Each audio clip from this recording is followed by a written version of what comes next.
Hello everyone and welcome to Chamber Chat. I'm Daphne Kirksey, External Affairs Manager with Tennessee American Water, and we have a special guest joining us today. Hamilton County Mayor Weston Wamp is a former early stage venture capitalist and the founder of a fiscal policy nonprofit. As the chief executive of Tennessee's fourth largest county, Mayor Wamp is responsible for administering and stewarding the county's annual budget. He is a member of the Tennessee Board of Regents, appointed by Governor Bill Lee in 2019. I learned today that actually today is his last day as his term expires. He and his wife Shelby live in Chattanooga with their 4 young children. Let's welcome him with a round of applause. All right. Thanks, Daphne. Well, let's just get right into it. You've been in office for coming up on almost a year. So what are some of the big highlights throughout this year, and what do you see kind of like how the county is going forward? It's been a wild experience. And I share with people a lot that I think on the campaign trail, I would often refer to myself as an outsider of county government. And people who knew our family or knew my dad might assume that I knew more about what I was getting into than I did. And so for the first time in the county's modern history, not just me, but a lot of the people who I brought into our team, we're from outside of county government. We don't know the traditions, we don't know the way that things have operated, and there's some challenge in that and then a ton of opportunity. And so even just to be exposed on a day-to-day basis, and now I suppose engulfed in the operations of local government, that's real exhilarating, because I was used growing up to politics in a pretty dysfunctional environment. It's gotten worse in Washington, but also where it takes years to steer the ship ever so slightly. Whereas, probably the most exciting thing about our day-to-day is that you can make a difference when you identify a problem or an opportunity. You can make a difference by the end of the day if you're trying hard. And so I think that's probably the exhilarating part of our job, is that if we're eyes wide open, it's also the thing that keeps me up in the middle of the night. I mean, Everybody who knows me knows that in my new job, I almost every night wake up in the middle of the night thinking about something we're working on. But you can help somebody in need, and it doesn't take long. And so the speed at which and the responsiveness at which local government works is a lot of fun for somebody who grew up with an appreciation of public service. Yeah, I could see that. Definitely, I always tell people that that local government impacts you much more individually than what's going on in Washington. Yeah. Okay, so last week the county commission passed unanimously your first county budget of $995 million. So how does this first budget reflect your priorities? Yeah, this is one of those things where I doubt even the civically involved people in the room think much about the county budget. But boy, when you're new to office, and I've talked to Mayor Kelly about this, I mean, that first budget is kind of a nail-biting experience, and it's very personal because you've gone and put it together yourself, and in a sense, you don't feel like you're in charge until you're operating on a budget that you've put together. So we came in, and if you think about it, our first 9 or 10 months on the job are really the latter 9 or 10 months of Mayor Coppinger's final budget. And the county budget is different. We're a subdivision of the state, and so a whole lot of it's eaten up with the constitutional responsibilities of county government. We spend more money than you'd wish you had to run a jail or a court system. But for us to be able to come in and honor, for example, EMS workers who, this county is unique in that we have a consolidated ambulance service. Doesn't matter whether you live in Birchwood or on Lookout Mountain, a Hamilton County ambulance is going to come and take care of you or a loved one. And that's a really tough line of work. You go into the sleet, the rain, in a community like ours, you go into very dangerous neighborhoods sometimes. And pay's not great, but it's getting better. And so for us to come forward with a 13% pay increase in that department, it was a theme of what we were trying to do, is honor the people who we've had the opportunity to come alongside and work with over the last year. There's some investments that are baked into our budget in parks. I mean, it's been a big theme at the city in recent weeks, but I think people will also see in the years to come that this county budget reflects a new and enduring commitment to the county's parks. And really what's going to happen at McDonald Farm first is you're going to have this crown jewel. Some of us, I live in Lookout Valley, some of us will have to drive further to enjoy it. But it is, I think when we're done with the park plans, which is just a very small, limited portion of the footprint, you're going to have one of the coolest parks in the South. I mean, it's a really extraordinary place, and long term will be a place of economic development. We leaned into, we'll talk about education here in a minute, but we also leaned into opportunities to serve senior citizens and veterans. I mean, right off the bat, which is now formalized in this budget, we expanded the Veteran Service Office.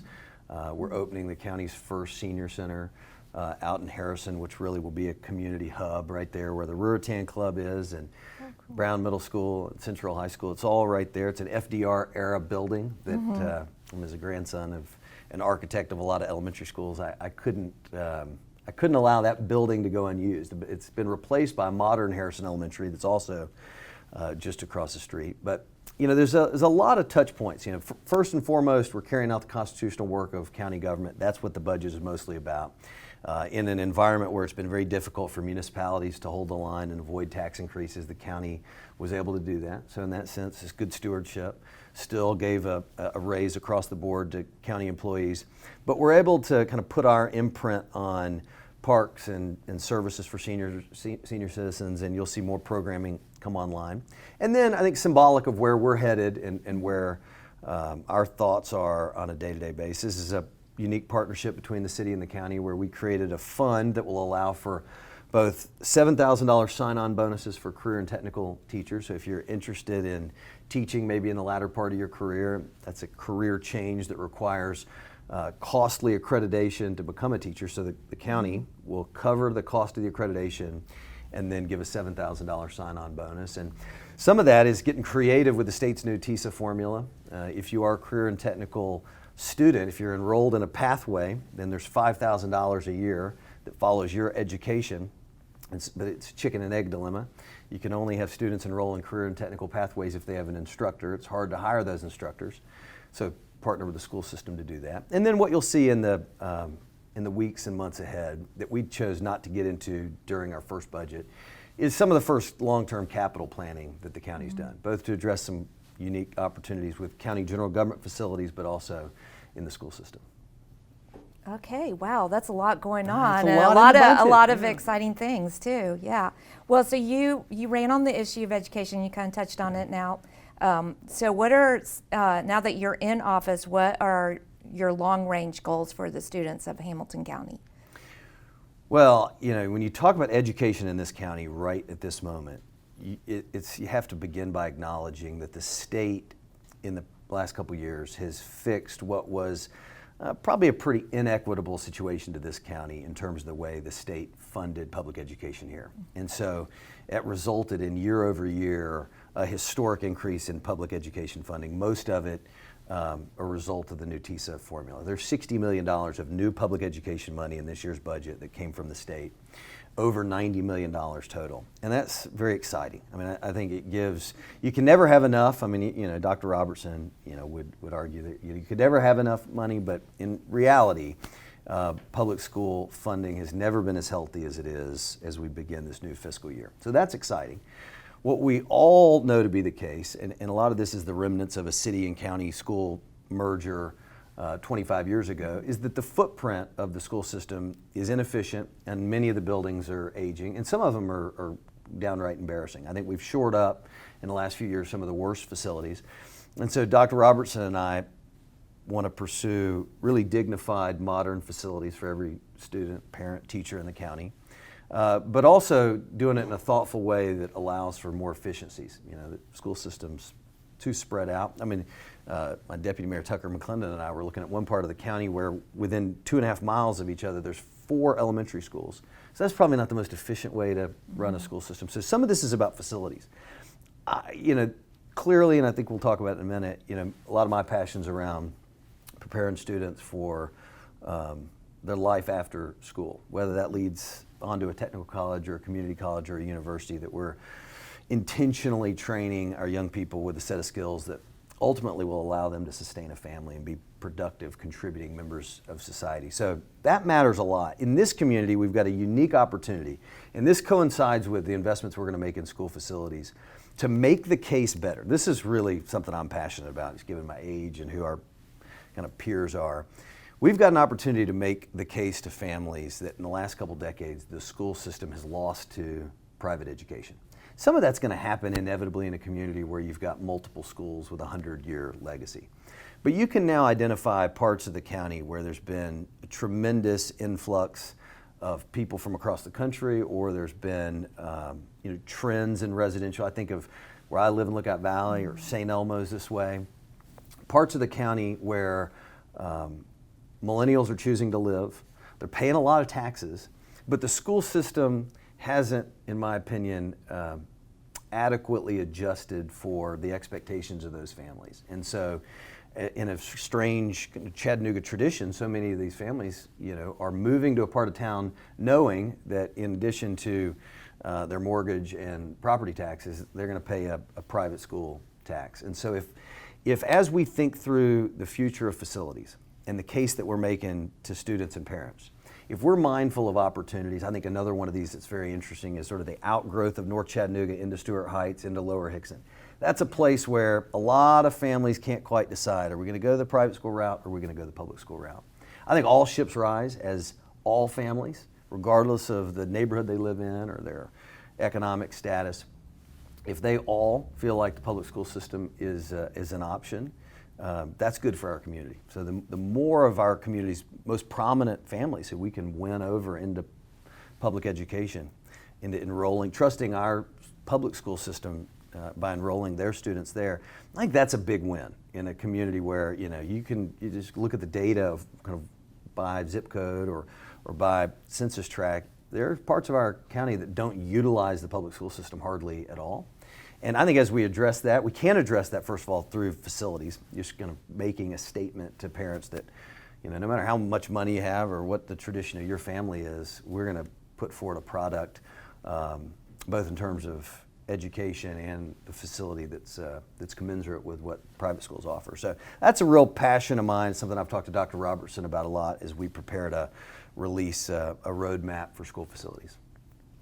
All right. Well, also on education, you've also discussed a downtown technical high school for Chattanooga and Hamilton County, and the county is working on purchasing property in downtown. Can you give us an update on this and what your vision is for the project? Yeah, I mean, this is probably the most meaningful thing that we've been able to be a part of here early on. And on the same day that our budget was approved, the purchase price of the Gateway or the Golden Gateway or Zares, depending on your age, the site we're talking about is I describe to people my age, so the lower Blue Cross campus that sits down kind of at eye level. So that was approved unanimously at the County Commission, which I think also just speaks to where across party lines, across generations, this commission and we got off to a bit of a rocky start. We're seeing a lot of the same through line to where we want to go and the investments we want to make. So it's coming. As I was sharing with some folks this morning, the Gateway is going to define workforce development in our community for a generation or more to come. We just got to get it right, and I think getting it right means going and finding every partner. It inevitably needs to be a place of near ubiquitous dual enrollment. So having served on the Tennessee Board of Regents, I've seen the trend that's caught on like wildfire across the state is that students who are pursuing a career and technical pathway, be that in IT or in healthcare or in welding, they're able to earn clock hours if it's in a TCAT or credit hours if it's in a community college. That ought to be able to happen in almost every career pathway that we end up being able to establish at the Gateway, and as we think about career and technical for the first time since Kirkman's closure 30 years ago. Also would hope that all those career pathways would be partnered with local industry. So I think you'll see a lot of our community's great employers want to plant a flag there. And ultimately, the beauty of what we're pursuing there is that it is going to stand as you enter Chattanooga on 27. It's going to stand as a symbol of commitment to students, to the workforce of the future, to an economy of the future that is connected to our students. So there's no way to, the economy of the future, the quality of life in our community 20, 30 years from now, the types of jobs that are here is a reflection of what we're investing in our kids right now. It's really that simple, So we can come up short, we can have some options in this part of the county, but not in that part of the county. But ultimately, if we've got a great workforce and young people who've been trained with a variety of different skills that they got to choose, I think that's a big part of the recipe for a flourishing community. And a lot of it is going to come out of that site. I think it's really special, and this is where I'd be remiss not to thank Blue Cross for their partnership, their openness to our vision and want to partner with us to make this happen. But to be able to do something like that, to explore what the future of career and technical, what the future of our workforce looks like in the heart of downtown, on 11 acres that everybody sees. I think one of the problems with career and technical or vocational education, as it's been treated in the last couple decades, is you'd maybe hide it over here in this kind of warehouse style building that you might not even be able to see it. It's okay, because that's where the career and technical stuff happens. I think what we desire is to celebrate it and to lift it up. And to do it in a way that kids who may not ever go to school beyond their senior year of high school come through this facility and are lifted up into dignified work, but also in the same facility have IT and healthcare pathways, or design, engineering, automotive pathways that take them onto a university. So we're about to enter into a several-month exploratory phase. Dr. Robertson and some folks who work with us, we're going to travel the country and look at the very best models, and then pursue every last partnership, like I said, that we can find between the state and local companies here. Well, you painted a picture in my mind. Yeah. I know that's for sure, with seeing it off 27.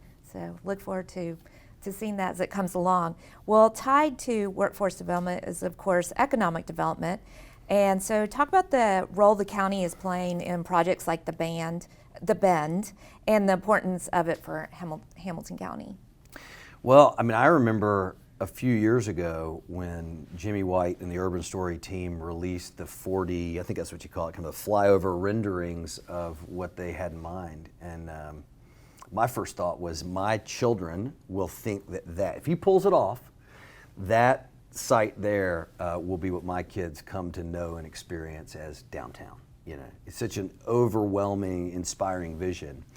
And it felt pie in the sky when he released those first renderings. Now that you're in the middle of negotiations and commission and county approval on the TIF, you feel it all about to happen. And it's impossible, if you really appreciate everything that Urban Story has planned for the site. It's impossible to overstate how it changes the face of Chattanooga, the way those of us who live and work and eat and play with our families here. It's an exceptional vision, and I couldn't be more excited about what it will mean, and even it being anchored by a music venue, kind of introduces a kind of part of I think nightlife that we've lacked, that other cities like us have been able to enjoy. The Canal District is going to be a little kind of touch of San Antonio on the banks of the Tennessee River. And then at the end of the day, what we've been able to kind of negotiate into the Bend deal is that the Gateway, which is adjacent to it, will largely be funded by the success of the Bend. So these things are really aligned. And that, at the end of the day, I think is the thing we're most proud of about the Bend. And this is a credit to Jimmy White personally. It's a credit, I think, to the partnership that Mayor Kelly and I have forged. You'd be hard-pressed, at least in the state of Tennessee, where TIFs are common, to find a better example of private developers becoming more aligned with their communities than the partnership that we've developed there, right? Where our vision is that companies that are recruited to operate at the Bend would be in a partnership with a futuristic career and technical school right down the road that, by the way, was financed in part by the success in the tax increment from that development. So that's a cool thing. I mean, I come from a little bit of a cynical standpoint about any great lobbying efforts, right? I mean, this is where I do benefit from having grown up around politics, and so often the developers, and this is the kind of the way that free markets work. They're trying to get the best deal they can, and so if they can hoodwink politicians, the next thing you know, you got a real sweetheart deal. I'm not here for that. You know, what I'm on a mission to do is kind of build a community that in which everybody, even people who've generationally been left behind, have an opportunity to thrive. And the people, you know, some of them in this room who've done real well, they'll be fine. You know, whether or not I'm out kind of advocating for them, there's a lot of people who need people like me in their corner, and so that's where the Bend and the partnership between the city and the county and Urban Story stands alone in economic development deals in recent history in the state, because the interests of the people of the city of Chattanooga and the interests of the people of Hamilton County and the interests of that developer are totally aligned. And in that way, it's a real special project. That's really neat, because I know Chattanooga's always been known for public-private partnerships, maybe more in the nonprofit space or philanthropy, Yeah. and so this is almost like getting to a new level. So that's really cool. Well, so last question: what is one book you'd recommend to our audience? All right. So the challenge here is you may not be able to find the book, but you could rent it from the county mayor's office. So coming into office, I found a book called Hamilton County, Tennessee. That's the name of the book. And it was written by James Weston Livingood. His middle name is Weston, strangely enough. But he was a professor at UTC, and around 1980, he wrote this comprehensive, amazing history of our county. And I think it's very hard to understand or appreciate where you're going if you don't know where you've come from. And we have failed in large part to tell the story of this community. I think at least to my generation, maybe some of you in the room who are from, you know, a generation older than me feel like you know the history of our community. My generation doesn't. And it's an imperfect history, but it's an inspiring one at the same time. And you know, to think about, so I'll give a little bit of a history lesson, you know, for those of you who may be further down the, you know, if you got to wait, you know, a few cycles to rent this book from the county mayor's office. There's a few on eBay. I've bought 2 of them so far on eBay. So the county started in Sale Creek. I mean, part of the story we're going to tell about McDonald Farm as we think about the future there. The county is it was all Ray County, so we're an outgrowth of Ray County, and the first elections were held in Sale Creek. McDonald Farm dates back to the first year of the county existing. And then think that from 1819, when the county was started, for a couple decades, everything on the north side of the river is white settler country, and everything on the lower side of the river is Cherokee Nation. I mean, it's a pretty extraordinary part of the way this county started, is that for decades, there weren't white people on this side of the county. It was actually a part of the Cherokee Nation. The county seat was in Dallas, and then it was over in Harrison, and eventually found its way down to Chattanooga. And then, you know, I don't think there's any more interesting way to understand the history of this community than through the Civil War. So, and this be the you didn't ask for a history lesson, but the book recommendation, I think it's interesting. The book recommendation is a great one. But during the Civil War, this community was known even by Lincoln as the southernmost outpost of Union loyalty. So this was, he kind of knew, sort of the Union kind of stops at Hamilton County, Tennessee. And that's not just hearsay. Twice in the state of Tennessee, the question of whether to secede from the Union was voted on at the ballot box. In this county, twice overwhelmingly voted to remain in the Union. But further than that, if you go and look at the sentiment and the political opinions and the actions of the elected officials of the day in the middle of the Civil War, it's a fascinating picture of who we were. So you had elected state legislators. Alfred Cate was one, Daniel Truitt was another. Truitt was our county state representative. In the middle of the Civil War, was elected to the state Senate. He was a supporter of Lincoln, an abolitionist, traveled the region talking about the scourge of slavery. And he was he was our state elected official, countywide. When the state of Tennessee does choose to secede from the Union, Truitt leaves for Kentucky to fight for the Union, comes back here, is appointed a chancellor, lives out the rest of his life in infamy as a judge. And when he was taken to his final resting place, there was a massive procession down Broad Street, and some of that history was covered over, I assume, in the Jim Crow era. But these were the people who built, the city and the county that we all steward today, and their stories aren't told appropriately. And even after that, I was talking to Chief Roddy, who's on our team the other day. I mean, in the years after the Civil War, we were one of the first communities in America to have black police officers, and the two different black gentlemen in the immediate aftermath of the Civil War represented this community in the state legislature. So the fact that we're not teaching young people that history of our county is a shame. And maybe we need to print a lot of copies of Mr. Living Good's book. But I found it fascinating. Hamilton County, Tennessee by Living Good. That is very interesting. Thank you for sharing that. Well, that wraps up this segment of Chamber Chat. Stick around for a brief Q&A with Mayor Weston Wamp. But before we do that, I'd like to thank you all for joining us today. Thank you to our viewers for watching this video.